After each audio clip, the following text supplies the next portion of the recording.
In today's video, I'm going to teach you how to export file in Inkscape. By the end, you'll know exactly how to get a clean, properly sized image out of your design for web or print without any surprises. First, launch Inkscape on your desktop and open the artwork you want to export.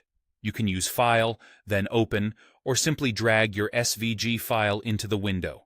Make sure everything looks the way you want it to appear in the final image. Next, head to the File menu and choose Export. This opens Inkscape's Export panel or dialog, where all the export controls live. Think of this area as the place where you define what you're exporting, how sharp it should be, and in which format. Before you pick a format, decide what portion of your document to include. If you choose Document, Inkscape exports everything within the overall document boundaries. That's ideal when your page size is intentionally set and you want the full canvas, including any background elements that extend to the edges. If you choose Page, Inkscape exports only what appears inside the page borders.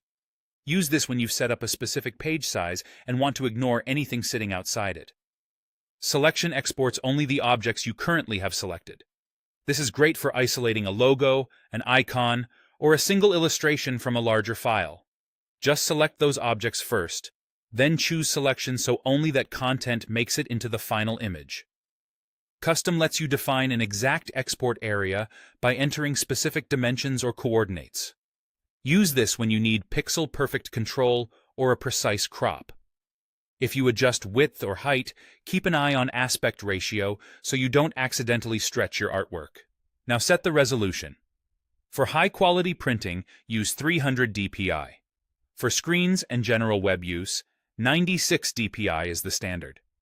DPI affects the pixel dimensions of your export. Higher DPI means more pixels and a sharper result, but also a larger file size. Choose based on where the image will be used. Finally, pick your file type from the drop-down at the bottom, give your file a clear name, choose a destination folder, and click Export. PNG is a solid choice for crisp graphics and supports transparency. JPEG is useful for photos, or when you want smaller file sizes but don't need transparency. If you need a vector output like PDF or SVG, use the Save or Save a Copy options instead of Export. Once it's done, open the exported file to confirm the size, sharpness, and background look right. And that's it. You've exported your file from Inkscape with confidence.